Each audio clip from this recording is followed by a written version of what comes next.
issue. 19th century of style.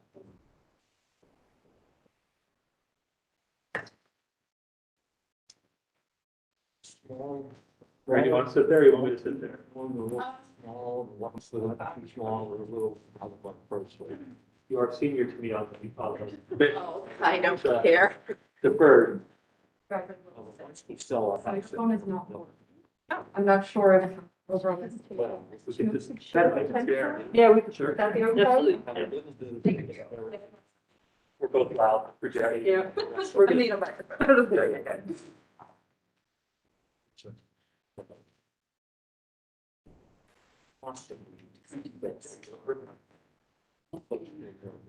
Give my phone.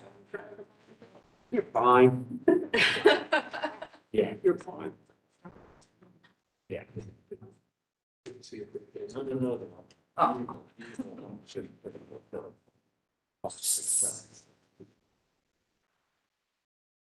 A bunch of your team over to our office for the design problem.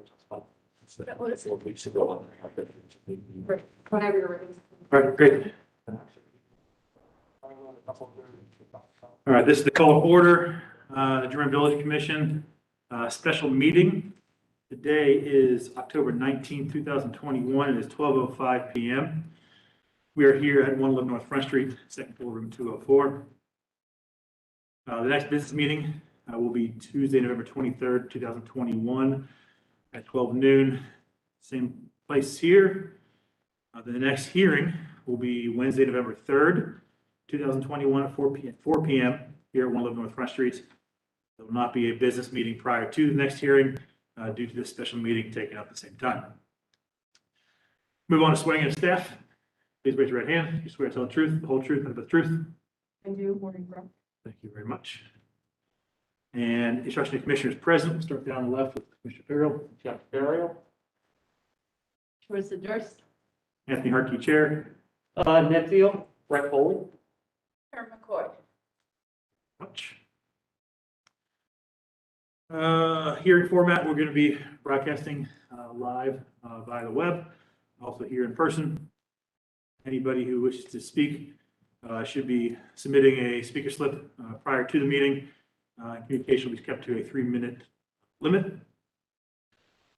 Please follow all COVID protocols in the building. And we'll move straight on to the applications not reviewed in the October hearing. So the first application is conception application, GV-21-10-033, 672 South 3rd Street. Oh. They updated that recently. St. Mary's has withdrawn their application. They're gonna send a new one. We Very move on much. to. Okay, to clarify, they've withdrawn the whole application, or they've taken? Well, not withdrawn, but from this agenda specifically, just because they thought they received enough feedback from. Okay. This is email, it's not the agenda, 592 South 3rd. Yes. Okay, GV-21-10-035, 592 South 3rd Street. That's me doing it for us, or? Come on up to the table. This will be a conceptual review. Yep. No action to be taken. Can you please raise your right hand? You swear to tell the truth, the whole truth, nothing but the truth? I do.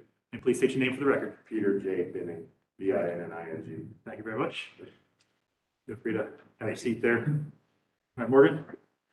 Application GB 21-10-035, proposed work description is replacement porch will be constructed with brick or masonry, installing light over the transom, install brick pavers or concrete where porch was removed, repair chimney as needed, remove and repair large rectangular single pane from first floor window, remove and repair double hung windows, 2 first floor office windows on south elevation, paint exterior trim, repair or replace gutters if needed, repair crack on the front step with concrete base material.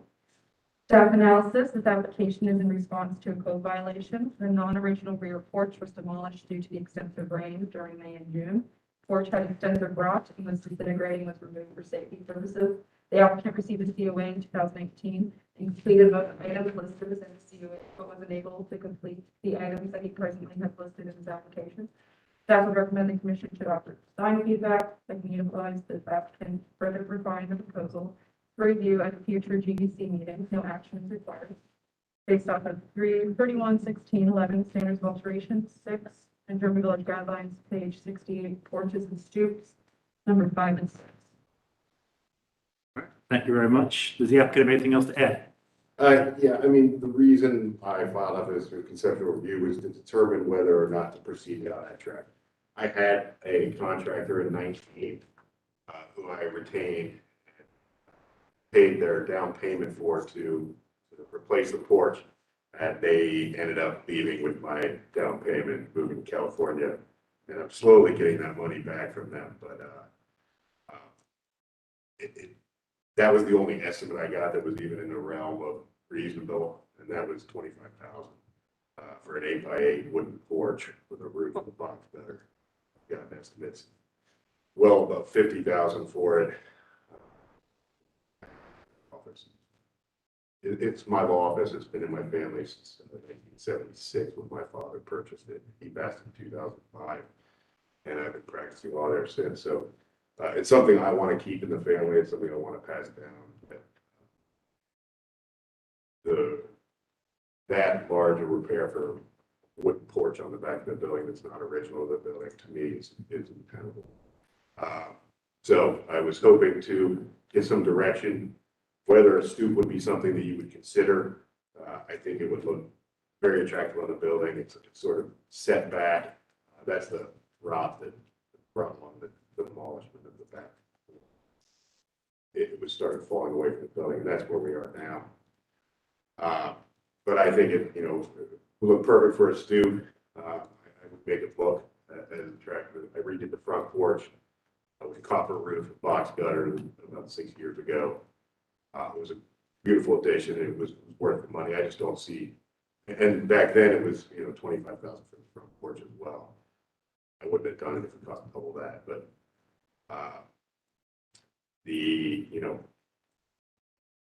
anyway, that's my situation.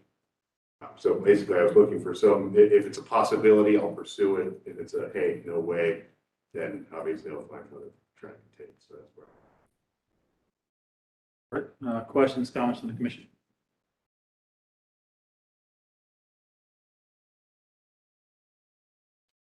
Yeah, I mean, to me, this is demolition by neglect. We've watched this go on for years from, it's open to the public to see. I think it needs to be replaced as it was.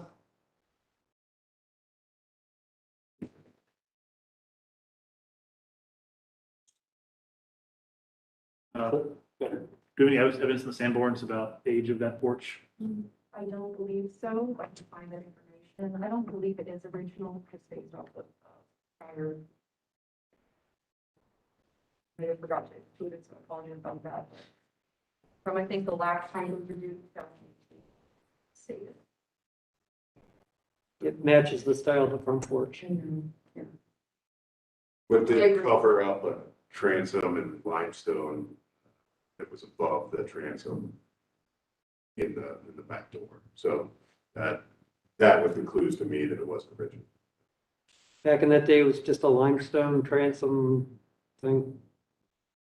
They built porches. What, just to clarify, the stoop that we'd like to put back in, what type of stoop are you talking about? Are you talking about concrete? Are you talking about stone? Are you talking about wood? I would think brick or something that would go period wise and match the building. It would go with all the materials that are in the building. I would like brick personally. I know the bottom part of that building is basically masonry over stone. I could do limestone also. Basically, I just, it's never used portion of the building. It is an office building. Making an office building for very long. I can't. So. Would you consider building the stoop out of wood to match the bottom part of the porch with the intention that the porch could be added later? Is that something you would entertain? I would entertain that for sure. I mean, that's not something. It's not your desire, but I'm just asking. No, and I guess I'm a little confused. So there is no structure left from the porch whatsoever. Sure. But, I could even do, My thought process is when we allow certain things to be added, the idea is that it could eventually go back to what it was. okay, So if you said, I can't afford the full porch, but I'll build a stoop, but I would build it to look like the bottom of the porch so that the rest of the porch could be added in the future. so like a deck, basically, yeah, I would have no problem doing that. That way, at least what's going back, it matches what was there from a decking standpoint, and then you could approach the rest later. That would make things a little bit better for me personally. I understand, yeah, but I would have no problem with that. And I understand that it fell apart, and it was absolutely my fault that it did. Now, I did try and remedy it in 19, and unfortunately, that did not go my way. The same sort of group did the front porch, the same contractor did the front porch, did my neighbor's two-story garage, and I didn't see it coming. He literally said, I'm in California and I'm living off your deposit, so. And in my business, as a defense attorney, easier to get people to do things without bringing the hammer down on them. So, we came to an agreement, and he's slowly paying me back, but pursuing legal action, that never gets anywhere. Business decision at that point. Right, so, I wish I wasn't in this position, but I did feel, I was hoping that I could salvage something. I mean, just at that point, I didn't know anything else to do. I thought that the problem was so bad, and it exposed itself sort of in that rain. The paint had sort of kept it, holding it together, I think.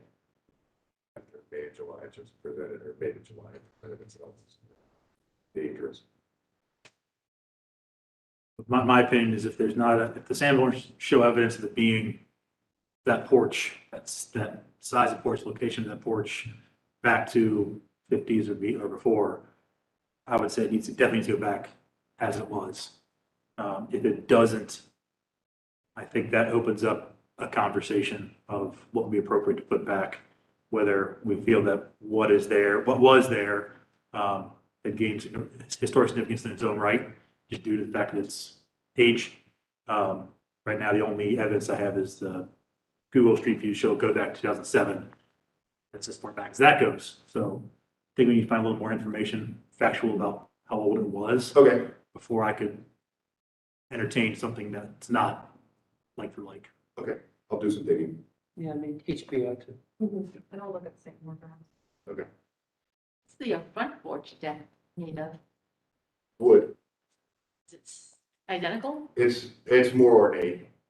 It's more, there's down molding, there's, the railing, it's two beam railing. Okay. Like two, Photo here shows. yeah, so the front porch, would be as if, yeah, so there's, instead of railing on the side, it's a little smaller, it runs the edge of the building The out. front porch has the lattice.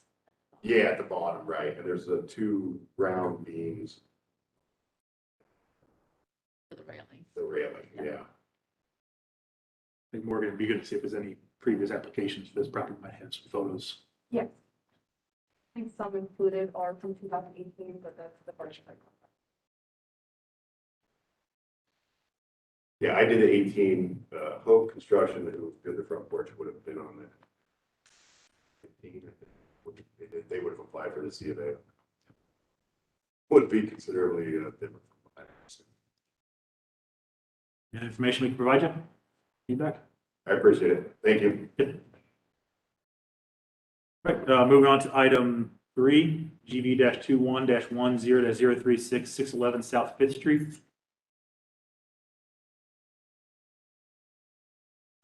Can you please raise your right hand? You swear to tell the truth, the whole truth, nothing but the truth. Do. Please state your name for the record. Joe Schultz. Schultz. GB number GB 21-10-036. Proposed project description and second floor addition, rear garage built in 1995 to create space for a third bedroom with a bath. Garage's low pitch roof will be removed, walls will be retained. Gable roof to be installed with dormers designed to match existing roof and dormer between garage and house. Will still be separated and delineated from main house. Small wall areas on north side and south sides to be clad, and lap siding as used on the main house. Roof shingles to match existing. Sidewall dormers to be slate to match existing. As stated by the applicant and verified by historic preservation staff, the existing rear garage was built in 1995. Staff recommends the commission should offer design feedback that can be utilized by the applicant to further refine the proposal for review at a future GA meeting. Happy, you have anything else to add? Well, it could just say that from the outset, he asking for a conceptual review because this is a significant thing to do on the alley. But the design has, from the start, tried to scale down the appearance of the addition, both from the alley and its relationship to the house.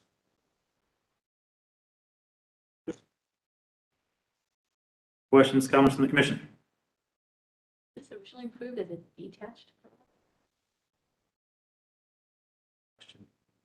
This is originally approved as a detached garage. Yes, so it was the rear garage is built. It wasn't detached. It was still attached, yeah, but not the detached.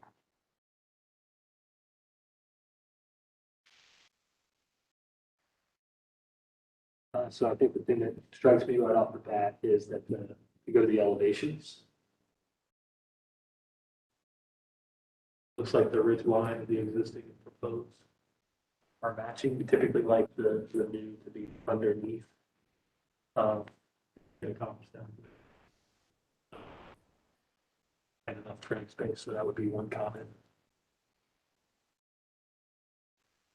You talking about right here? Yes, yeah.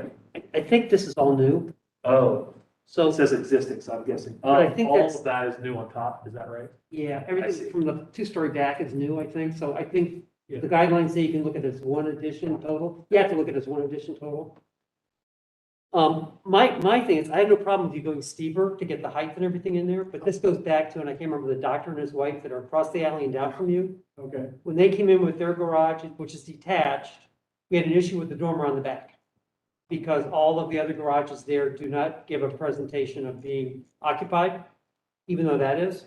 So my issue with this is the dormer on the back, It's the one facing the alley. that was facing the alley.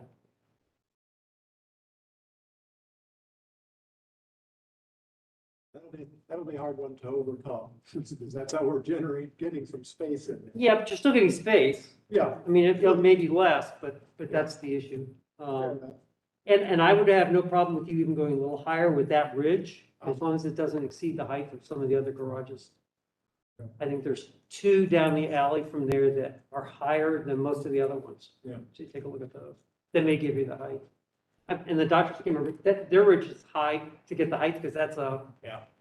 as we all know, a OSU football game Saturday space. To that point, I think if we could get the elevation of the alley and the other garage Yeah. adjacent, that would be Yeah, helpful. sure. Yeah, the streetscape, the alleyscape, thank you. If you can clarify one thing, on the elevations, the top right, so the conversation about what's existing, what's proposed, the top right elevation, Yeah. believe from that line, that is all Yeah. existing. So you got that old dormer there. Yeah, That's correct. and the first floor of the garage is too, it's just a lower. Right. Just to provide the applicant with any feedback, anybody in the commission have any heartache with that roof of the garage where the existing dormer is?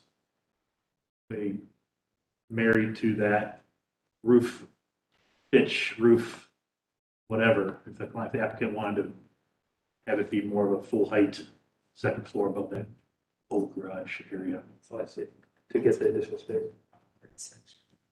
I have no problem with the spring point staying the same, though. I think it needs to stay the same.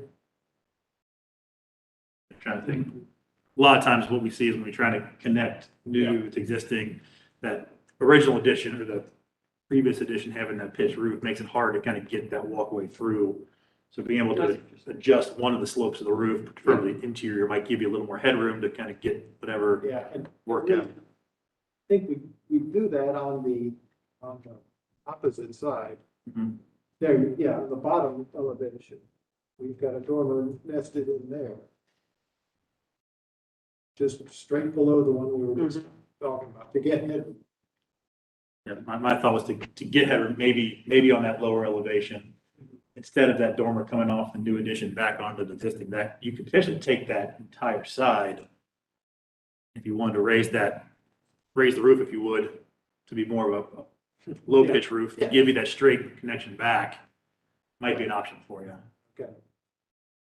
That might allow you to keep the other side more traditional.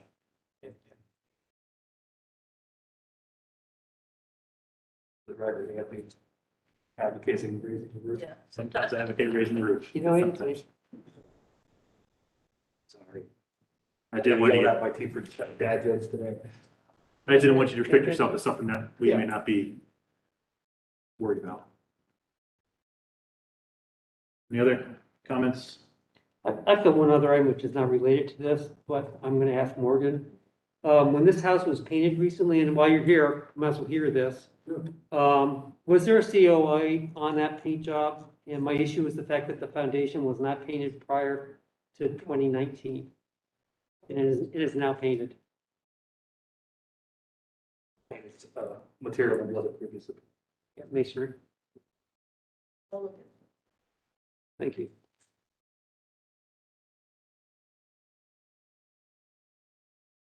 Anything else you want back from us for feedback wise? No, this is why we're here. And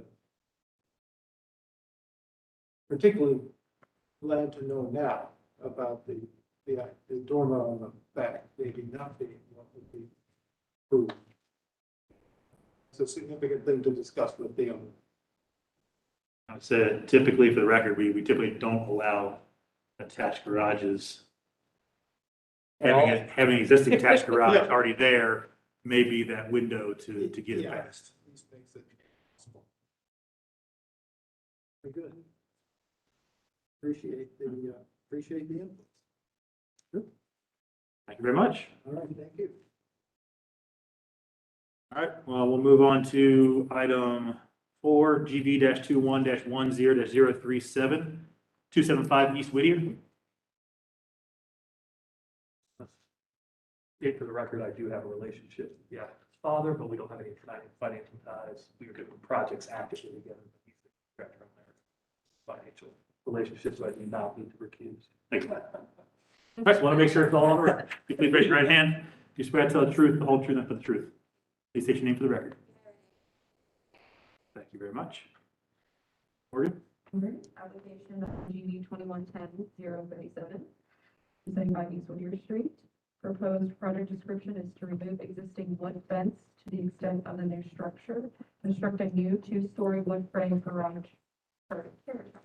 Proposed structure will sit within the current property line. Proposed carriage house facade is meet German village requirements. Painted smooth left siding with 5.5-inch exposure. Windows will be 3 feet by 6 feet, 1 line double hung. Doors will be 3 feet by 6 feet 8 inches, 4-panel wood with 1 foot 4-inch transom. Trim details to match GB standards. At the October business meeting, Commission requested alleyscape photos from the Concord Place combined with the alley, which have been provided.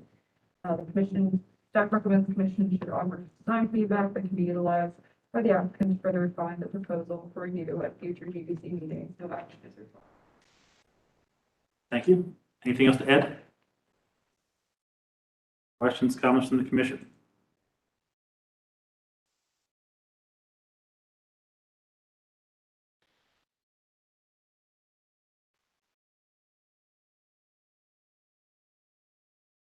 Start, and I don't know quite how to phrase this, but it's a modest 2-story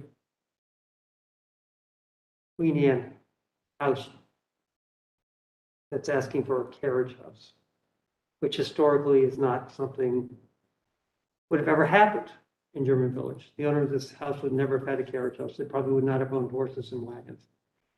So to go with the story that this house deserves such a structure on the back is kind of making up history, which is not something part of the guidelines goes for. I have no problem with the 2-car garage. It's normal, it's typical. But I just think this is over the top for that property. Just to clarify, you mean second story, 90 cents. Yeah. Yes, it's huge. My feedback would be on the double garage, again, not opposed to 2-car garage. But having one large single garage door, we typically like to see two separate garage doors to read more traditional. Yeah. A lot of times those extra wide garages can provide a lot of massing, solid massing on the alleyscape. So we've seen other projects where they've kind of taken that garage and kind of had a little bit of rhythm change on the facade to kind of break it up a little bit, so it's not one big mass. I don't think we've ever seen a porch or patio on top of a two-story garage. Rarely do we see them on primary structures, never on an attached garage. When we do see them, it's usually on the second floor, not the third floor. So that poses a different challenge that we haven't seen. And the question is whether that's appropriate for the village. I think massing wise, it's a very large mass. It looks like it's taken up the entire width of the property. Is that true? I believe that there is a Look at the map. 3-foot, if I remember correctly. Yeah, it looks like 2 it's and 3. 3 foot 1 on one side, 1 foot 11 on the other. So it's going to require a variance. Do you know how wide the alley is? 17'7". Yeah. You know, a lot of times 20 feet is about as wide as folks want to go for turning radius purposes. So setting that garage so close to the alley, typically not having a turning radius is one of the reasons that people cite for wanting to have a double wide garage. There's two singles. In this situation, it's a design created issue as opposed to an existing issue. So I would recommend looking at potentially setting that back from the alley a little bit to give you that turning radius that you need. Setting it back and creating 2 doors, or setting it back and also being able to keep my 1 door. Setting it back and 2 doors. Because like the reasoning for needing a single door is that it's so close to the alley. If you set it back, then that kind of reason goes away. The other piece is right now, if you look at the structure, you're probably going to need to get an existing variance because the property is so close to the west property line, which we give existing condition variances all the time. That's not a big deal. But by putting the garage with minimal clearance to the east right-of-way line, you're probably getting another variance for that. So now you're getting a double variance on both sides as opposed to keeping the single variance that would be granted from grandfathered. The other question would be lot coverage. Have you looked at lot coverage yet? Have I? Yeah. Is that the question? Perhaps my team did. I don't speak to that. I would talk to them about it. Typically 50% is what we're looking at for the cutoff point. Occasionally we go over a couple square feet above 50%, but again, this is a design driven situation, not an existing condition situation. So we want to And take you a mean lot coverage by the carriage house? footprint of the building and the carriage Sure. house. So when you go to the first, or you're on the first page, doesn't that give you my whole lot from the 31 all the way down to the alley? Or are you looking for something different? So what it doesn't tell us is what the existing structure is, what the new structure is, to show that you are under 50% total. Okay. Yeah, you need to subtract the footprints of those You got it. buildings. That's them. And let your team know that there is, you could use half of alleyway per area as well to add your lot coverage, add your total lot size, which will help you out. Okay.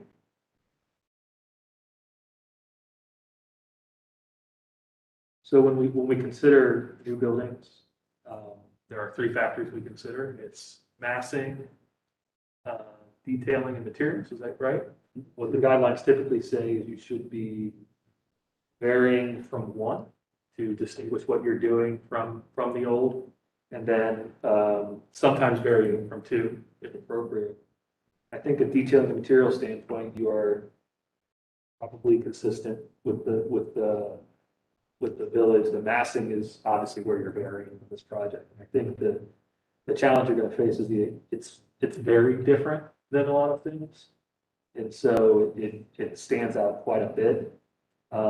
We had a major debate about this when the hotel project came in. There was a lot of discussion about height and, you know, what's appropriate. I see that you provided all the alley pictures. Do you happen to have or know, or can you approximate the heights of those adjacent properties as well? The reason I'm getting at that is, I couldn't speak to that educatedly. I have photos of what those houses are in comparison to mine, and I believe I included them. If not, I haven't. you do have it here, yeah, and I'm looking through it, it just doesn't have the dimension. Yeah, I don't know that off the top. But what the guidelines would say is you need to be no higher than the average of the adjacent properties. Okay. So Height you for could the like, garage, what's too. that? There's a code, there's a height for the garage that she's exceeding. Yeah. And what would that be? Guidelines. Do you know what it is? I don't know off the top of my head. I don't have it with me. I want to say it's 15 or 16. That's what I remember. Yeah. Maximum height for secondary building. So those are the challenges we're gonna face when we review it. Those are the things you're gonna be up against. So understanding those adjacent will all either help or hurt your argument, but it'll Sure. help us know at least what we're facing. So we can really discuss it. And I'm just not sure where I land on it yet, personally. It's different. It's different than what we've seen. It is so significantly different for the pattern and use of that property and that alley and everything is what my problem is with it.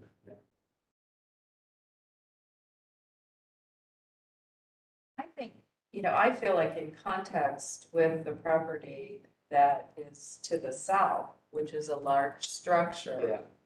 That I can see having the second floor. I think maybe the problem is how that flat roof relates to the primary structure, your own, and to the property, the adjacent South or structure. to the east. I mean, To the east, the brick building. yeah, But I consider that the exception. Yeah. The theater, yeah. I consider that the exception, not the rule. Then 15-foot, the vision triangle coming across, is that street to street or alley to alley? Do you guys know? It is alley to alley, because I remember, I think, and this is something you have to check on, that condo development up on Livingston at Dragon event. But they had to do where the Dragon used to be, yeah. They had to do that same thing on the back of the alley there. So what we're talking about is That when you was have, alley to street, wasn't I think it was, but it was also on the other side too. It was talking about it, so I'm not sure. one thing for your team to look at is when you have two intersecting streets, you're not sure if it's street to alley or if it's alley to alley. Sometimes things are named alley but aren't actually alleys. Yeah. So have them take a look at that. You need to have basically a 15-foot vision triangle to kind of see that corner. And putting that structure so close to Blackberry and the Concord is going to impede upon that vision triangle. The zoning folks should be able to help you with all that. If you talk to Jamie Freeze or Sharon Fire or somebody over there. And I think the last piece of feedback I can give you, so if we get to the point of having a carriage house or even having any kind of space above the existing garage, typically we allow a bathroom or a kitchen, but not both. it? Okay, The reason for that is it shouldn't be a self-contained dwelling space. sure. And if you do have a dwelling space above a garage, that triggers another set of variances you gotta get, so. A lot of feedback. But good feedback. I appreciate it. Else we can provide? I don't believe so. If we'd like to go back and revise and come back to discuss further. Thank you so much. Thank you. Thank you. All right, on to number 5, GV-21-10-038-133 Thurman.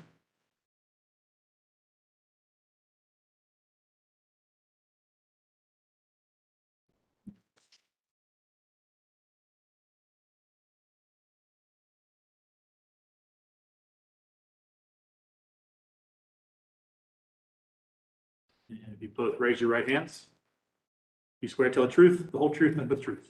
Yes. And please state your name for the record. Logan Fitch. Thank you. Eric Cheryl. Thank you. All right. Number for GB 2110-038, proposed project action seeking support for the partial split in combination shown in the master plan.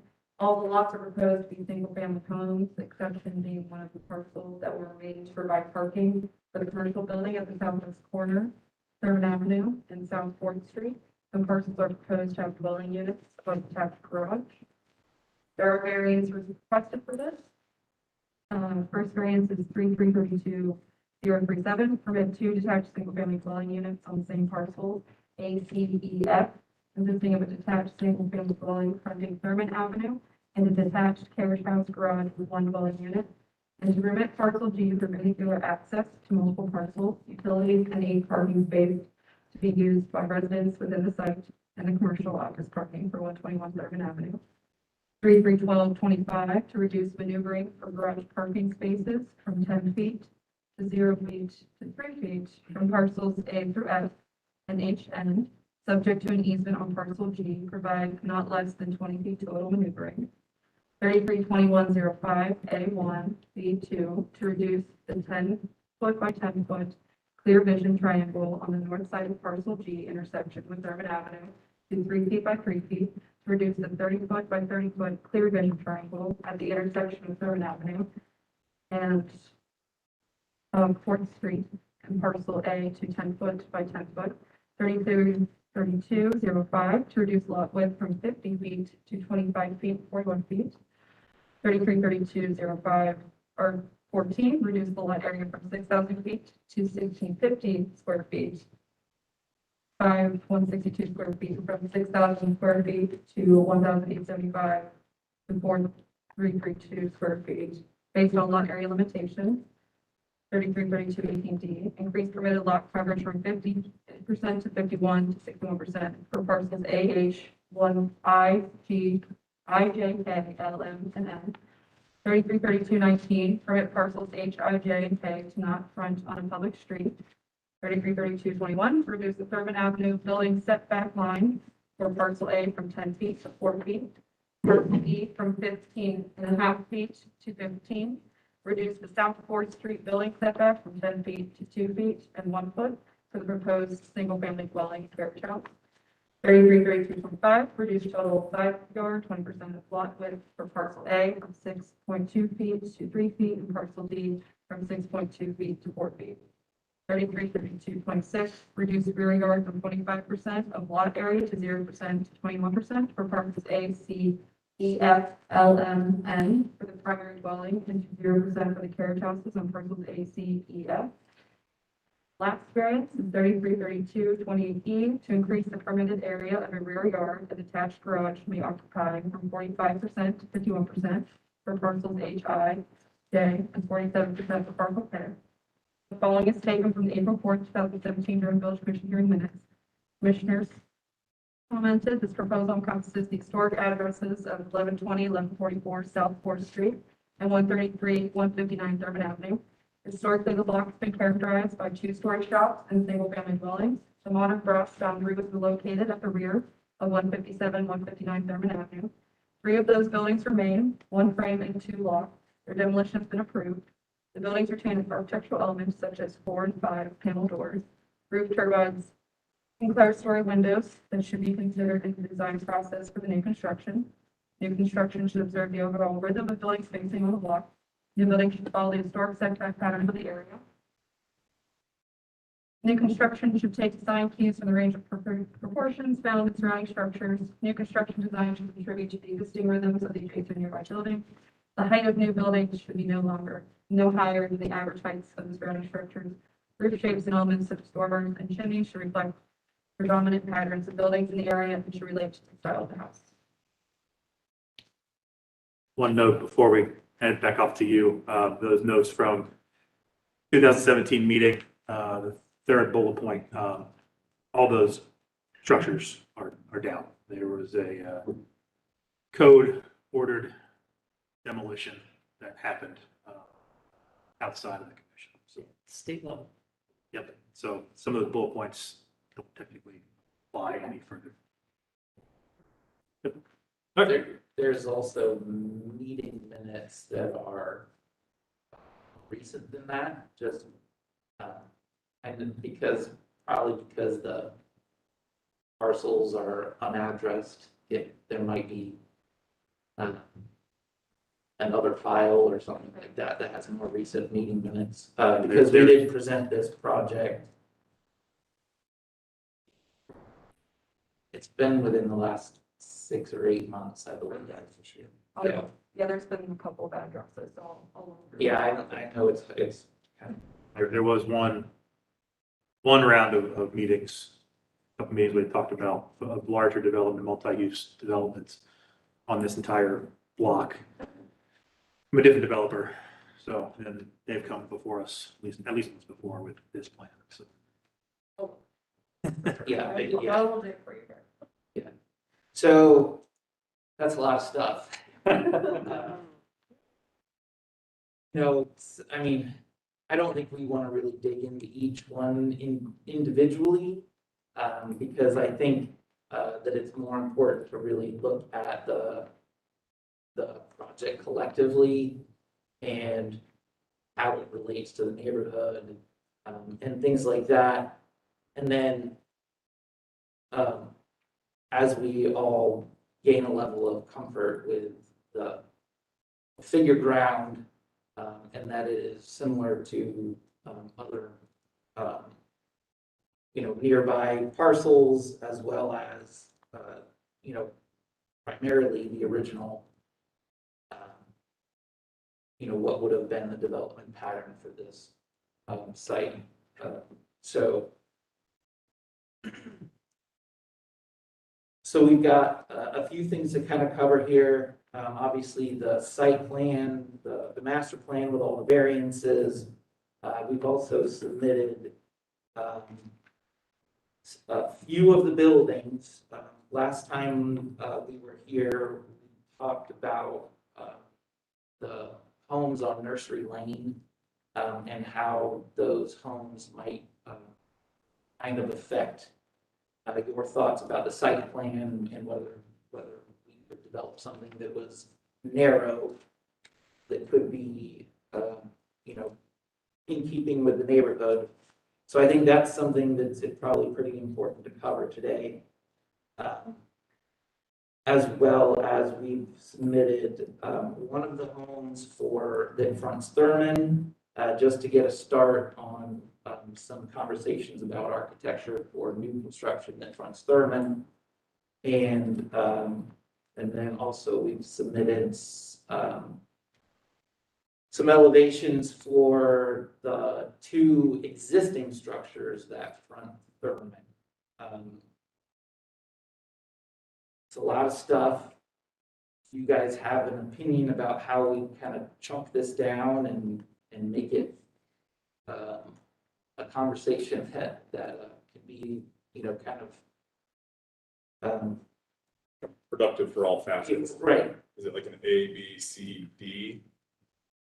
Whereas A is Nursery Lane, or maybe A is general site plan, parceling, B would be Nursery Lane, C would be our proposed new construction facing Thurman, and then D would be the elevations of the renovations of the existing homes. If I could offer my thoughts, I would say A, definitely want to look at the overall rhythm and layout of the site.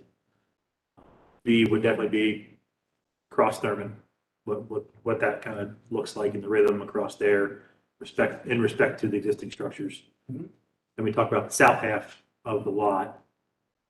And then maybe we take that and break those, like you said, into 2 pieces, the 3 on the west facing South Fourth and the 4 facing.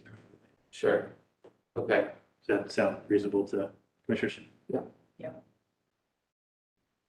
So we'll dig into the site plan a little bit. Obviously, what we've proposed here is something, most of the parcels that front Thurman are actually kind of either keeping them the size and shape that they originally were, or actually kind of bringing them back to what was more historically their size and shape. with exception to the total depth, 153 and 159 were extended all the way to Nursery Lane. The parcels that are more to the west stopped because there were parcels facing south. So to clarify that, 153 and 159 historically extended all the way down. That is correct, but there were, so that's where the brass foundry was, on the back of that property. So there were existing buildings there in the back of that property. And your curb cut where it says relocated curb cut, where was the curb cut? For the south or something? I don't believe that there was historically an alley there. Okay. The existing curb cut is for the current surface parking lot. So traditionally, there would not have been an alley there. You go down to the aerial photo and then that's helpful. Yeah, right there. And then the other, there actually was no houses then traditionally or historically facing nursery, is that right? That is, there were no, There were two facing forth, the rest were kind of facing Thurman, if I'm looking at it. that's correct, but there were the more commercial type buildings that fronted nursery in that location. I was trying to orient myself. Yep, no, I completely understand that it's a lot of stuff. And the reason I was asking is because it was feeling a little weird. The alley felt wide, right? I mean, I know it's 20 feet alley, which is probably what you're required to do, but it felt wide for what would have been there historically. It's just causing me a little, what's unease. And I don't know if that means that actually the carriage houses, perhaps we want to carry them all the way to the property line because of that. So the alley doesn't feel as wide. It's kind of where my head is. But the other side, it's new development, Right. so why not? It's not a historic alley. It's not a historic alley, so why not make it 20? Brent, if you look at if I remember correctly from when we were back talking about the brass foundry back in the day, Yeah. that parking lot, there's an easement that runs east to west Yeah. from, Down the middle. Yeah. right down the middle. That was basically deliveries to the old brass foundry building. It wasn't, I don't know if there was an alley historically back in the day, there was pre-demolishing whatever was there, but it's, whatever was there is gone. Yep. So I think it Yeah. becomes, how do we take this site and make it something that fits in the historic context of the village? Right. Yeah, I'm just trying to think through if there are ways to have nods to historic things. And actually, I'm more supportive of there being an alley that dead ends if that was kind of an access road that was there anyway, and it's not to that, knowing that it's not historic. To me, it's a whole development, it's a whole site thing, and I think the lot sizes and shapes and everything are proportionate and appropriate to the rhythm of the village. I look at the lot sizes, are bigger than my lot size that I've got, so, and I've got plenty of room, but the other, so that I'm okay with. To me, it's the architecture facing Thurman, the architecture facing Fourth, the architecture facing the alley is where I'm at, and that's, otherwise, I mean, it's all new. If it's respectful of everything that's in the village architecturally, space-wise, yada, yada, yada, the alley's wider because it is new development, that makes sense to me, that's the issue that is. What about the parking, the surface parking? That's, yeah, where is that going to? I mean, So, because that's not even on site. yeah, The so purpose is not on site. Yeah, so part of this project is maintaining the minimum required parking for the commercial building that is the Big Red Rooster at the corner, the northwest, northeast corner, sorry, southwest. Yeah. Goodness, my directions are all over the place. Previously that was zoned as a restaurant, which required that whole huge surface parking space, parking lot. Now it's just an office building and it's got enough parking behind it, with the exception of these 8 parking spaces that were kind of maintained to keep its own compliance. Why are the two then oriented, at least maybe I'm looking at the wrong plan, they're all oriented then west parking spaces, they are here, there's another drawing that shows the two on the top. move it. Yeah, I mean, Just to. It's the same count either way on your spaces, but the issue that I have is the amount of pavement, Okay, that's being brought into the neighborhood this way. in comparison Well, to reduce- the surface parking lot. Yeah, I would say compared to the parking lot, I think it's, So do you guys have interest in the business, the office building? Correct. No, you do. Yes. Okay, so you need these 8 parking spots to satisfy the code requirements for that. Does that have a variance? Parking? That does have a variance, for parking and. Do you need the 8 parking spots for what's going on in it? Yes. You know where I'm going. Yes, Could we go to another variance? Yeah, could you ask for a variance? And I don't know if they would consider this group, or whoever, get rid of the 8 parking spots on this site, because that makes no sense to me. well, so, a part of the 8 parking spots, have to do with an existing lease agreement with the current tenant of the building. Gotcha. So there was a minimum number of spaces that were granted, as part of a lease agreement. To me, lease agreement, short term, you're looking at building for long term. I completely understand, and we've actually designed this site for, a potential change of use for that building in the future, which is why we're, creating, those parking spaces to be on their own parcel, that is wide enough for a future single-family home. Mm. So, and that also has, I mean, a lot of the rigmarole of all of these variances have to do with, subdividing all of these parcels in order to create, not only the development pattern that you see here, but, partly the future of this as well.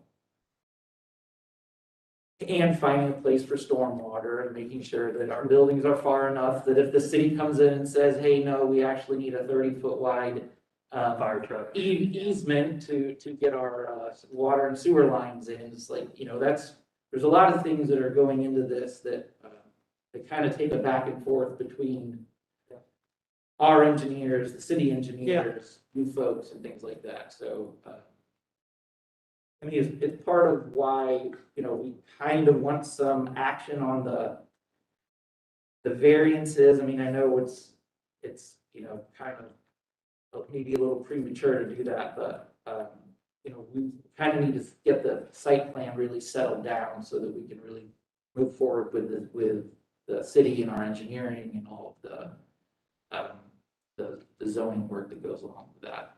So these are gonna be sold as individual cell phone units? They will all be individual single family. So you have public sewer for all? That's correct. I think speaking to the layout of the lot, I think the parcels are in keeping with what the size of parcels we typically see, a little larger on Thurman and small on the others. Having an alley running the length between north and south, that's typical. I mean, if you look back at the development pattern, a lot of those through lots were split with a 15-foot wide alley, obviously 20-foot for reasons we stated. I think that's still in keeping. It's not perfectly centered, but a lot of alleys aren't perfectly centered, so I don't think that's a driving factor. So there, just for your information, there is an abandoned easement or an abandoned alley that became an easement that really kind of does an L shape through parcels. It runs off It's south basically, fourth and it goes. it's basically where the surface parking spots are, and then turns page left to go along the 3 garages that are along there to go out to South Fourth. It's a utility. So there was kind of historically a vehicular access through there. Or generally where we're showing it, it just didn't turn east to go between. I think the other thing that this development plan is doing is it's following a lot of what our guidelines want. It wants frontage of the structures on the street and the garages to the rear. It's got detached garages except for the 3 on the left, and that's just due to site size, really. But the entrance to some attached garage is going to be off that drive. So I think it's achieving a lot of the goals of what the guidelines set out and respecting the scale and massing of what would typically be developed. Yeah, I also appreciate, and I know we're not getting to the architecture yet, kind of the variation of the garages and the carriage houses behind the ones on Thurman. Makes a lot of sense. Actually, almost would like to see some of that apply to the stuff along Nursery, but I know you're also trying to figure out economies. Yeah, I mean, the side, Just the variation. yeah, the size of the lots on Nursery It's tough. don't leave too much room for variation there. And I think there's There's precedence of kind of, precedence of development, taking 3 lots and creating 3 yep, yep. identical buildings. Happens, And sisters houses. Well, There's there's not any way to detach the garage on the 3 dwelling units that face on South Fourth.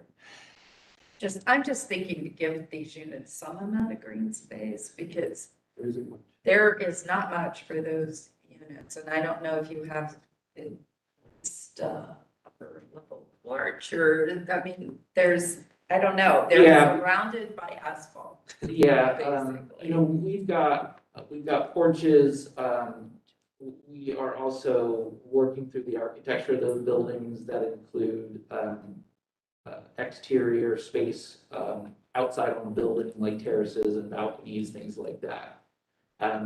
So we are providing for that. We looked at detaching those garages, but unfortunately with the way the site is laying out with the stormwater requirements and kind of some existing connections we're trying to hit, as well as the footprints of the homes on Nursery Lane, it just really didn't work out to detach those garages.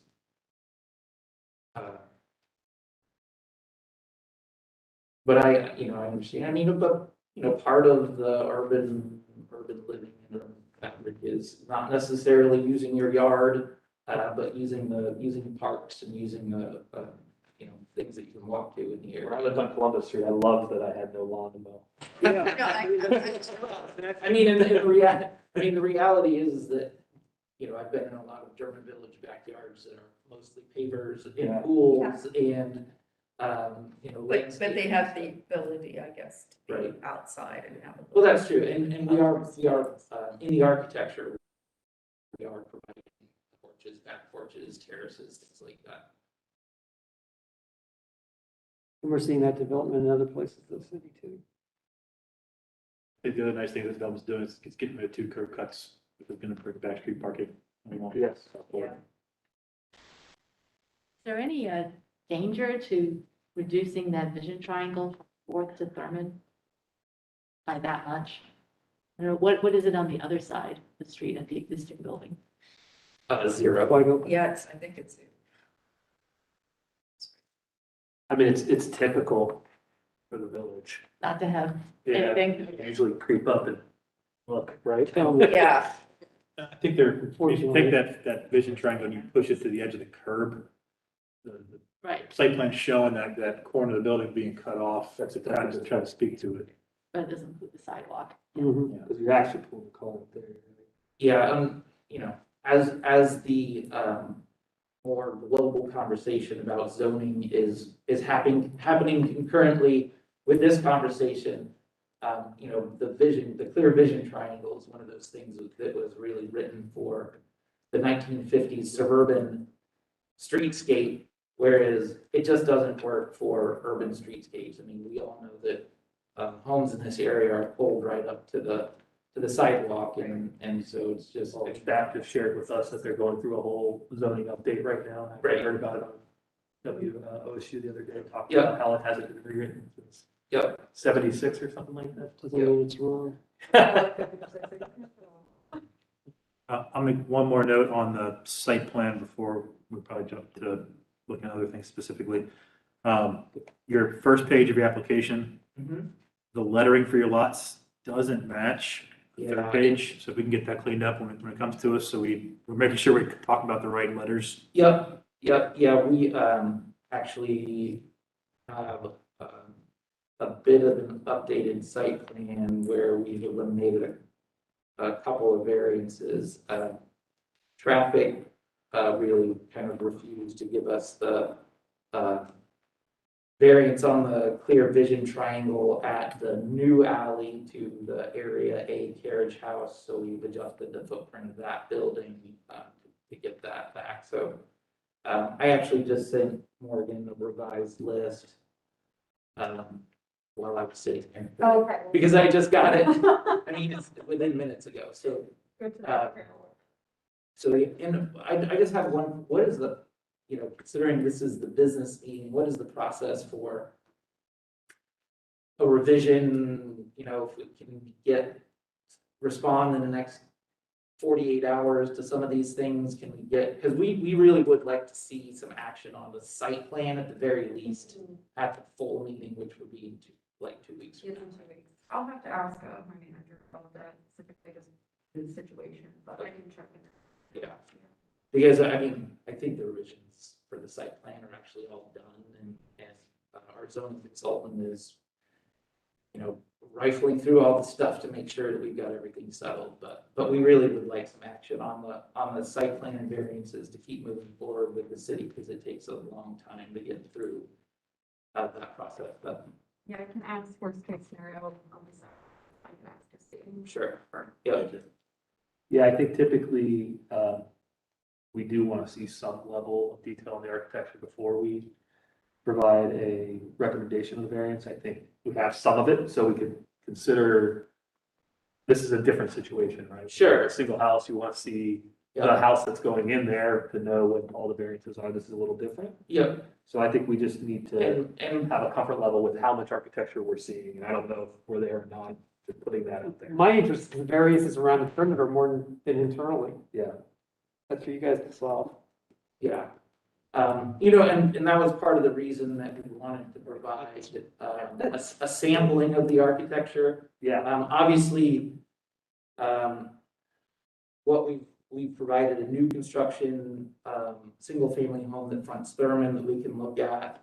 And then we've provided, really the only thing we're doing to the existing structures that front Thurman is putting back the front porches that would have likely been there.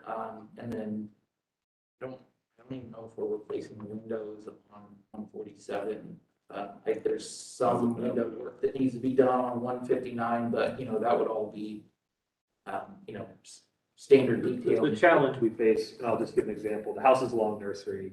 We're moving forward, understanding that they're gonna have a detached garage, right? We grant these variances, you come back with something that looks more like the houses along or that could be a challenge for us, right? That's the Mhm. dilemma we have, right? Sure. And how to make sure that we're ruling on something that's not gonna change. Well, and that was one of the main reasons that we focused on the architecture for the Nursery Lane homes first. Right. They should be in your packet. Yeah, no, we got it, yeah. What I'd like to see personally on this is, obviously, the ones on Thurman would be a little more substantial, a little more grand, a little more larger, just because that would be typically what you'd see along there. Sure. Not just having front porches across all of them, but some of the houses, if you look down along Thurman, there's some that are up with no porch, some are having a little bit of porch. Yep. Get some variation in that rhythm across Yep. the street, so it's not just a block. Right. And one of the reasons kind of we're developing this almost one at a time is because we don't want it to feel like a project. We don't want it, especially along Thurman, we're going to take our time to develop a single family home at a time.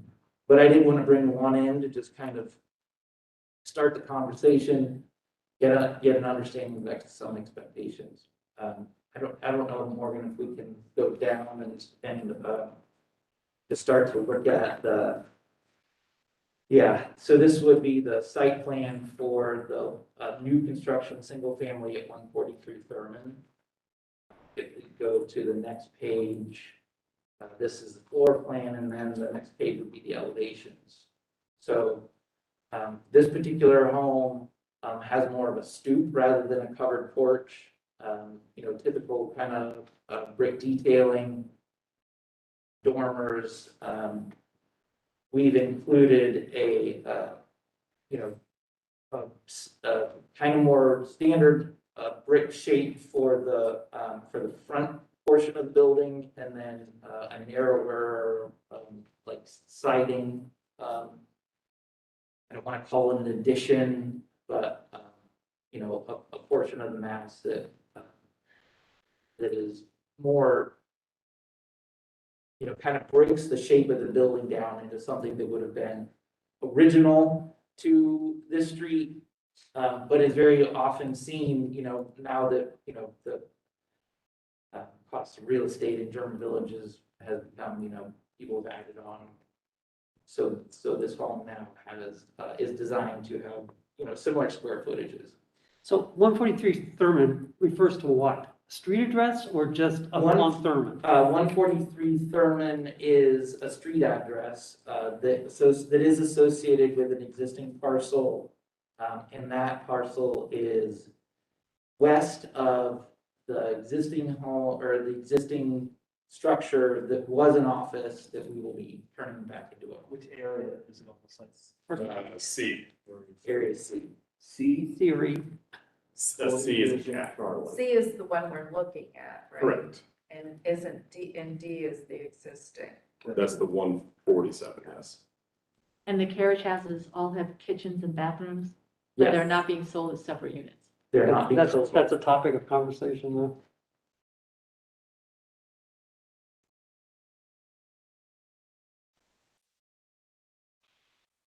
So I'm looking, trying to understand what bothers me about the front elevation. And I don't want to get too deep into the nuances of the design yet, but I think it's the stoop with no awning, no cover to it. Driving up and down Thurman all the time, you don't typically see that. If there's no awning, it's usually a couple steps up to the door, or it's a porch that's kind of set into the corner of the front of the building. Or it's got a cover. Yeah. So I think it doesn't quite fit, in my opinion. And if it's gonna be a porch, then just make it a porch. Sure. There's plenty of examples of porches across Thurman. Yep. So I just think it's half of one, but not enough of the other, and it just. Yeah, I mean, you know, kind of in my mind, I was thinking about this because there's, I don't know quite the address, but it's the property that's directly east of 157 Thurman, where it's a single family home that's front door is right on the right of way. And so it has kind of a storefront. It probably was a storefront at some point in time, but I believe it's used as. Just to the east of the property we're talking about. Yeah, yeah. So I was really trying to think about how to address that style of architecture and the style of architecture that is more like across the street where every home has a front porch. And then also I'm thinking about like the building at the corner would have been, you know, kind of more historically very similar to the building just to the east of our property that maybe did have a storefront that is now, you know, turned back into a single family home. So finding kind of a middle ground of, you know, do we have, you know, the existing structure that's not on our property with a storefront, bookended by a new building that's very similar and then all porches in between? Or do we have kind of more of a mix kind of along there? It's just, I mean, it's discussion. I'm not really, you know, saying one way or the other. I mean, obviously this building could very easily, you know, be the vernacular that has a front porch. So, to me, this is vestigial urban decay, to me, I hate to say it. Yeah. Where the porch was there, the bottom rotted out, they replaced it with a concrete slab, and then the top fell off. So this is what we got left. I mean, that's what it reads to me. That's the way it looks. Yeah. As well. I think if you're talking about the northwest new parcel versus the northeast new parcel, I think if you're trying to make the case of what would be on northwest corner, if you're trying to speak to a more commercial type of structure, I think you look at some of those corner commercial properties that are around the village at the far end at Yeager, Right, where they had a corner door, where it was part of the vernacular of the building was to have a corner entrance because it was a corner location. right. Several of those. I think that opens up possibility for you to kind of make that statement there. I just can't wrap my head around a stoop that doesn't have. Sure. And I hate to talk about this as architecture. Mhm. I really don't want to talk about one. Mhm. I want to talk about the collection. I want to talk about the ones on Thurman and how they mask with the ones on Nursery Uh-huh. and how they mask with the ones on Fourth. That's kind of the conversation I want to have with you guys, rather than, okay, this one looks cool, we're done with that, let's go talk. It's a, Streetscape. yeah, I want to talk about the whole thing, Okay. because I think that's important. Yeah, I'm a little concerned that your new buildings are all taller than the existing on Thurman. And that's what I can't see too, but yeah. I get that feeling, but I can't tell you. This is so, this is not relevant, I'm sorry, I didn't mean to cut you off. It's context, there's nothing here that I can relevantly relate to existing Thurman and how these relate to each other. Because I think, in the end of the day, because of economies of scale that Brent brought up, there are going to be similarities among these, and they're going to speak to the facts that this is a complex. And it was all built in 22, Sure. fingers crossed. Yeah. And if you get supplies and materials, let me know. But so I think that's why we need to talk about architecturally it all together. I Sure. didn't mean to cut you off, Teresa. No, that's exactly the point. I'm looking, the third floor line is 121.7. It's like a good 5 foot shorter on the other buildings. Okay, so all the new buildings are 5 to 10 feet taller than the existing. So something that may be helpful, if you can do some generic streetscape, doesn't need to be the exact architecture, but just something Sure. speaking to the heights. The massing. Yeah, heights massing, maybe just some roof pitches of what you're thinking. Yep. We can deal with the front architecture as it comes, but just Sure. looking at it across Thurman with kind of 1 or 2 buildings to the right, and then down Fourth Street to kind of see how the Thurman and then the back side of Fourth Street are looking, and then down Nursery Lane with maybe a property or two to the east, just to see how it all starts fitting together and understanding the scale and scope and mass. Sure. And then we can dig into the individual properties with how their architecture fits within that. Okay. So it's interesting because the challenge of the variances is we need to look at the totality, but they're probably going to bring individual applications for buildings as you're building them, right? I would imagine, because you're not going to build them all at once, you said, right? No, Yeah, I mean, I think that part of this conversation today is certainly figuring out how we get all of these buildings approved, you know? And the reason I said that is it actually brings me a little bit of comfort because I know they're coming back. Yeah. And the commission has the ability to approve them at that time on Sure. a case by case basis, but still understanding their totality. I Right. feel pretty comfortable with the site plan and the variances because of that myself is where I was going. But before we vote, I would like to see something that kind of, to your point, speaks towards the overall massing. And the aerial views are good, but I want to see the streetscape. Sure. And I think we prepare that, knowing that some of the buildings are prepared, like, and ready to kind of like really dig into the architecture, kind of like this one, right? It's, we can talk about the front porch, we can talk about the fenestration, we can talk about the height.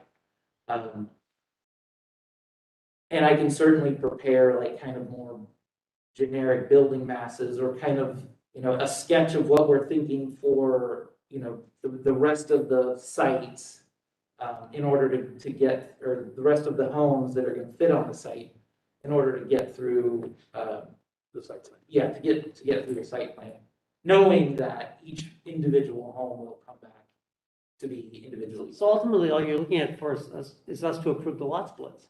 Because the zoning potentially changes every single time we come back for a house. Well, I mean, we're really trying to do this. I mean, no, we don't want to change zoning each time we come back for a house. We're trying to get kind of the lot coverages and things like that, like the footprints,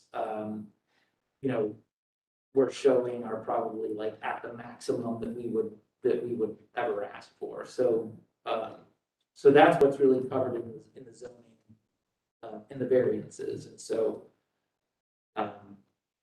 knowing that that's our top, our top Okay. constraint and getting this all done at one time is really important for kind of I have no problem with that. I mean, that's fine. Just- Sure. I don't think you're tying your hands, but that's Yeah. up to you. And, but so, and I mean, in order to do that, you know, we can certainly prepare, a massing study of the whole block of what we're kind of, Yeah. of what we're kind of intending for each of the buildings, even though some of them are certainly more developed than others. I think we would be looking for that for a comfort level of approving whatever the first ones were. Sure, okay, And what's nice is the way the variances are written, they are not open-ended. You are Yeah. going from lot coverage of 50 to 51 to 61%. So we have a assurance that it's not going to exceed 61 Yeah. without another variance, correct. which would have require then another review. Correct. That makes sense. So when I'm looking at this, I'm looking at it, the houses from the aerial and the houses across Thurman and across, I guess that's across Nursery Lane and the ones facing Mithoff. And it looks like there's 5 houses on Mithoff in a space you're kind of cramming 6 into. Okay. And I don't care about the 5 or 6 so much. Mhm. I'm nervous that if the fronts are all the same, at the same depth from the sidewalk, Mhm. and if the heights are all the same, and the width are all the same, it's gonna look like a big wall.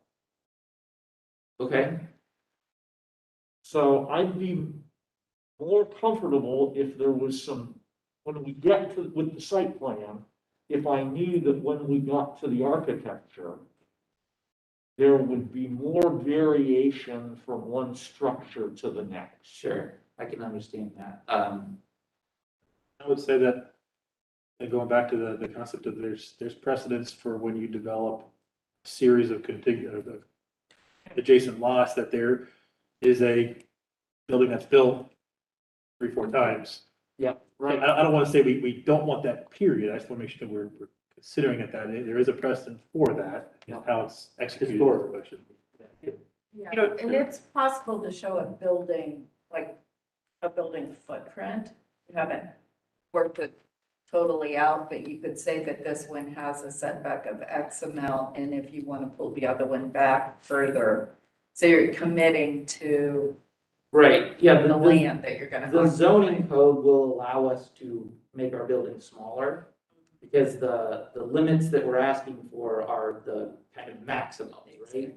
But so if through the continued conversation about the architecture, it's just, well, we really like the fact that or we're really comfortable with 3 of these buildings in a row, but the 4th really wants to change because that's, more in keeping with what the precedent we've set in the past, then we can certainly, without having to revisit the zoning of it, shrink that building, push it back, do something like that. So, just to kind of get you more comfortable with that conversation. And of course, we'll be revisiting this whole thing in a couple of weeks, hopefully. And we can, at that point, bring in, some more similar an exhibit that shows more of the massing altogether as we intend. And I know we're kind of taking up a lot of your time and you're here on your lunch hour, but can we just scroll down a little bit and just quickly look at the architecture that we're showing for the nursery lane? Yeah, so this is kind of what we proposed for the nursery lane home. So it's obviously a fairly narrow footprint. A tall gable in front, a side-loaded porch on the side. What we're showing there is a first floor Juliet balcony with like a pocket, triple panel front, or a triple panel terrace door. This is part of, that conversation about if there's, 3 parts of the guideline, we have to, stick to at least 2 of them. And I feel like there's a good bit of detailing in this home that is in keeping with the German Village guidelines. I feel like we're probably pushing the mass up a little bit. You know, that's pretty clear. And then the, I guess the discussion about the front porches and the access, you know, that would certainly be kind of like in the middle ground here, where our porch is in a very typical location for a narrow footprint home like this. Obviously, the introduction of a large opening door is pretty new. So It stands out. Yeah. And when you say the massing, it does feel this little side porch entrance thing, this is a typical thing, but it feels taller than that. And I think, porch is also. what's this, the whole thing? The whole thing, yeah, that's, Yeah. yeah, that, which is another reason why I want to see what the massing is compared to all of them. I mean, and how does this compare to what else is on Nursery Lane? And then again, the question is, what's your floor to floor? Does it have to be that? Typically, that style of house wouldn't be 2.5 stories, it'd be 2 stories or a story and a half. What makes 2 stories and an attic. Which it looks like that's probably an occupiable floor. Is that a 3rd floor? I mean, it's a, if you go one up, it's the floor plan. So yeah, it's a room. It's a bonus space. You know, we're you know, showing where the half story is really kind of taking up the volume and the headroom there, but. I mean, the typology is more consistent with what you see in Franklin too. It's very similar to that, although we do have them in the village as well. You know, you can come in and actually there typically would be 2 doors. Would receive people in the front room if they had guests coming, they would go to the side room.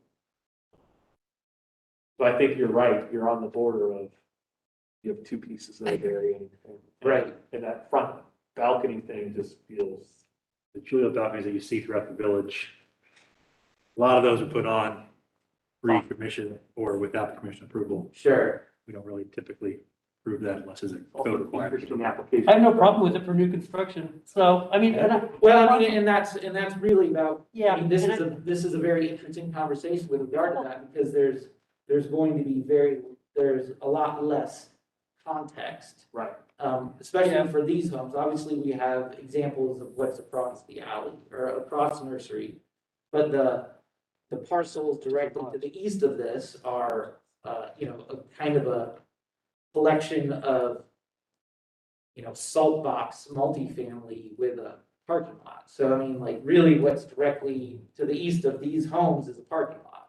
So there's kind of an opportunity here to bring in some more modern amenities for single family homes that I think is really valuable to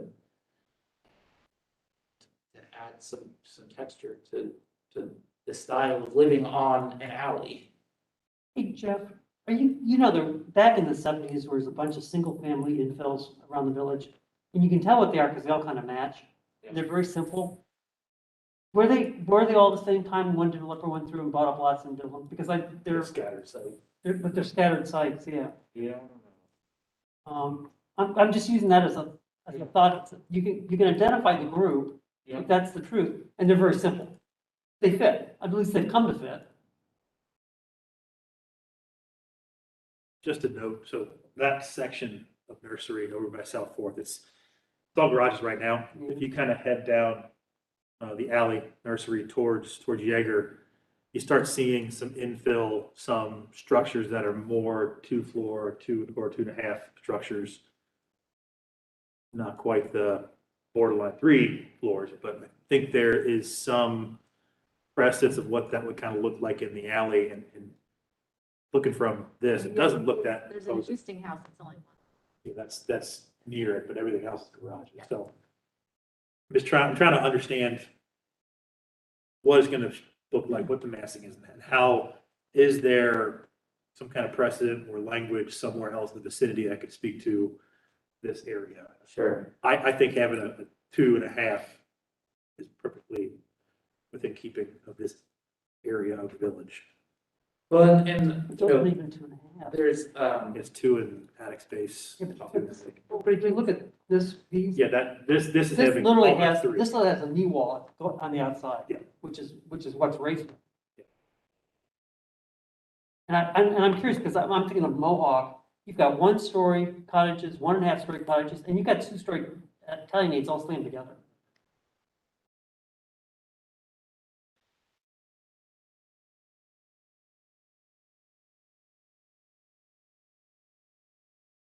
Okay, Basket. yeah, no, I mean, there aren't, probably the next step for us with regard to the architecture is to really kind of get that collective massing, in addition to kind of what's happening in the directly adjacent parcels, so we can certainly work on that.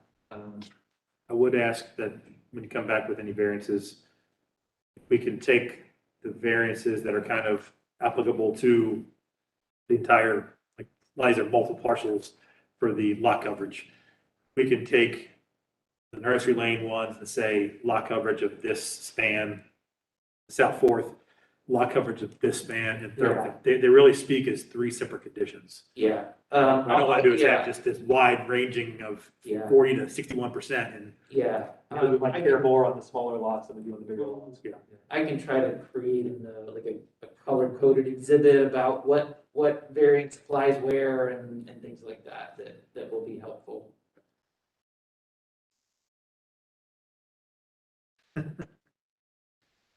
Logan, you feel like you, Well, I guess that my only question would be, is that something that we can action on in the next meeting, if it comes with the categorized almost legend of the variances? Because again, right now, I think the site plan is most important. I would be comfortable taking action if we have the additional things we've asked for on the site plan. I think as character describing it, it's for a maximum, right? We can always come back, and if the architecture discussion dictates it, we can scale back, change. So I think that. But stick with- That doesn't require any action from us. So I would say maybe we can help you define the additional things we'd like to see to take action. I think we're talking about overall scale of the different houses on each site as a total development, how that relates to the adjacent streetscapes, both on either side, and in this instance, because the only thing we have to go with is across the streets, as well as clarity on, I think what Anthony was getting at, how each variance applies to each lot, so we can be clear, are we applying a 61% to this one or 55% to this one, et cetera. Are those the 3 things we were looking for? To feel comfortable about action, that would make me much more comfortable. Cleanup of the letters, obviously. yeah, I would also ask lot dimensions would be good to Okay. see. sure. I think we're all used to seeing what the typical dimensions are of these kind of subdivided I lots. saw them on one of the drawings. I don't know, did this have? Yeah, I think there, Was on 11, page 11 has some. There was one I saw it on all of them, but it may have been previous submissions. Yeah, I see it back there, page 16. yeah, that sheet has a few dimensions. Right. Yeah. Yeah, we can create some more exhibits that more clearly kind of talk about those things. Yeah, it's not necessarily more, it's less can be more, because there is a lot of stuff here. Well, right, yeah, like I'm not gonna, right, it's gonna be more of a diagram Yeah. with some dimensions rather than the whole plan with more stuff. Yes. Yep. Yeah. And I think it goes without saying, but I'm going to say it. If the city comes back and says you need something wider for something reason, be it sewers or that kind of stuff, it opens up the entire conversation about lot coverages and then everything else again. So Absolutely, and we're really trying to, we're not just beginning with our conversations with the city, we do have some staff comments back, so we aren't expecting anything additional that's really going to result in something completely different than what we're looking at. So, I mean, I think that's kind of why we feel comfortable starting to ask for actions on the site plan, because it's not gonna really change too much. The shaded alleys, yeah, I missed, are you gonna use any of those for utilities? We're trying to get most of the utilities into Thurman, South Fourth, and Nursery. The city is talking about a sewer main line extension for the carriage houses that would come up the alley, but that would be the only thing that would be in there. Shared access to it, might even more. And then, and that might go with a discussion about whether we want to even include carriage houses as part of the, Yeah, we're gonna have that I think you guys conversation. mentioned that. as So, part of the development, because that not doing carriage houses would eliminate a very expensive sewer line in the middle. Yeah, and that, if that's not a right of way that you're turning over to the city, that would be a private sewer then, would it not? That's correct. It Yeah, would be- that's another problem too. Because who owns it? Well, there's, it would be reserved with a dedicated, typical easement agreement. But I think it also goes to the people that are using it, have ownership of it. There are homeowners associations that covers it. That's not the way they're setting this up. That's why I'm asking. There, yeah, I'm trying to find there out- would have to be some kind of. Some Because organizations. because there's shared access, there's Yeah. gonna be, you know, Paving. winter Yeah. maintenance of the alleys, there's gonna be repaving, there's gonna be things like that that are really gonna have to happen. Right, because one person may not repave theirs and people can't get back to that. Right, absolutely, it's, yeah, there's gonna have to be some. They don't shovel theirs. So this has nothing to do with any of this. My question is, why don't you just do the property is owned by the joint group and the houses are owned by the individual? You know, we discussed that, however, that carries with it, a whole lot of stuff that. I know. That the banks don't like, because it's basically you know, yeah, basically a condominium. And the banks really kind of, the lending for that is just very different than. Yep. There's the individual parcels with a. Yep, absolutely.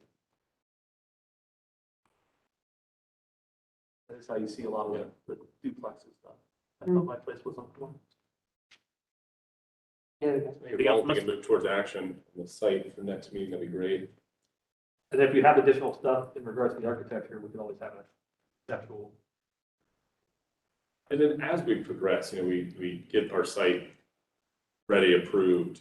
Is this something that, given the scale, private hearings more beneficial, given the scale of the project, or is it just typical to go through the normal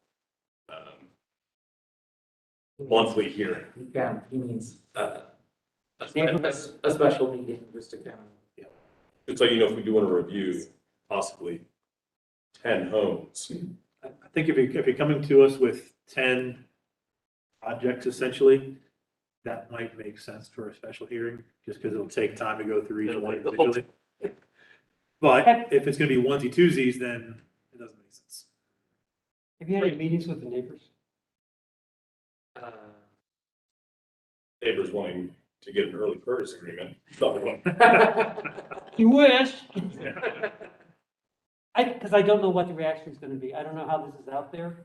I can't see a lot of objection, but that doesn't, I don't need to know the neighbors down there. You know, strangely enough, the only objection that was submitted via an email for the last meeting was the Friends of, Forget the firm, they wanted to go back to multifamily. yeah, the Friends of Good Development, and they submitted something Yeah. saying And that. the neighbors down there do not want that. No. That's why we shifted the rhetoric away from our original multifamily submission. Well, I know I think that's why it's quiet. society rep is here, it's gonna hit the newsletter, so just, it'll be out there. Yeah. Come after this meeting. It's always good That's to why I'm knock on asking. doors and say hello and let them know what you do. See Marcus in the background, I'm asking. You have any other questions or things you want to? I think we've taken enough time in terms of the two existing homes. I'm just, in terms of that would be a great winter project. With all we're asking is approval on, front porches. A lot of them are just putting back porches that were there. No additions or anything? No additions. I think the only thing that might be at all controversial would be on 157.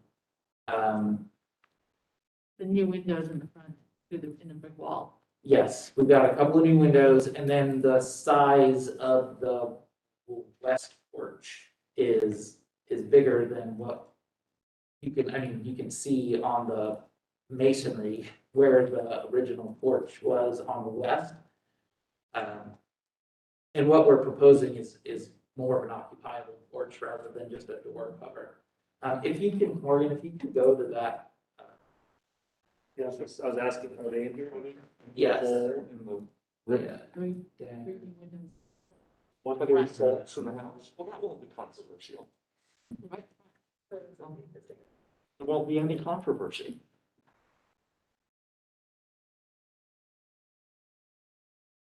Wait, yeah, that. Yeah, you can see. So in the middle picture, on the bottom, you can see like the original outline of the east porch. Yes. And then, another, I thought I Right one too, yeah. Look there, it looks like discoloration of the brick. no, that's the other, the opposite corner. I thought I included a picture of the other side. Yeah, I have a better picture that I'll,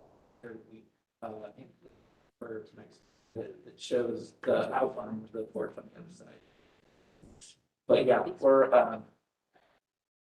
you mind if I go up here? Sure. Yep, no. The goal is to get a little more symmetry on either side and really showcase that prominent chimney. Yeah. Yeah, so we're the size of this porch, with kind of the side access, we're still working. But, and then there aren't currently any windows on this side or that side, so we're proposing to have some new openings on the side of that mass. Well, there's an existing door here, but not a window there. I would need to have better photographic evidence of what's there currently. Okay, yeah, we'll include additional. Top left picture shows some kind of. Top left picture is the porch you're talking about, right? Yeah, so, it shows the existing door that goes into the, that's here. And there was a porch cover and I have a photo from like this I see side. some discoloration of the brick above. Right, but you could see that there was a cover there, but it was more of a cover and not just a door cover. Mm. Morgan, if we can get sample boards Yes. as well. And this will be a separate COA, correct? This one, 157 permit, Correct. is that what you guys? proposed? 157 and 147, those are the two renovations. The existing. The existing. Yeah, we probably should like figure out the process for COAs for each. Because some of the parcels don't even have addresses yet, so we should probably at least start to really identify what are gonna be end addresses, so I we think can once keep the the. variance recommendations. Okay.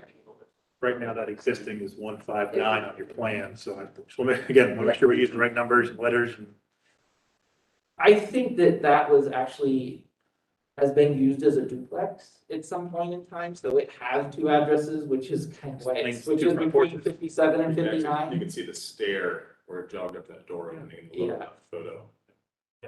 So, I think that's why that address switches from 57 to 59, but, okay. And to the best of my knowledge, we've never permitted cutting out an historic fabric to install a new window. Okay. Even on a wall that's completely blank. Even on the wall is completely blank. Yep. Okay, That's a weird situation with good to that. know. You know, that's why I said to Sharice, is I don't think it'll be controversial at all. Oh, I missed that. Notice. Gotcha. I mean, if you want to put the door back to the size that was shown on the far right picture, that we don't have a problem with. With the header not matching the new door, the current door opening was probably got moved at some point, so. Returning back to the original form is Sure. acceptable. Cutting out a whole new opening with no evidence of it being there originally is not Okay. usually accepted. Okay. Thank you, guys. Thank you guys, that was a lot, appreciate it. Thanks, commissioners, for taking time to. Motion to adjourn. Second. Any questions on the motion? Faithful. So Morgan asked if there was stuff that we needed for the next meeting stuff. I had 2 items. Okay, yeah, that would be great, if you guys wanted to email. Yeah, a full site plan for number 13.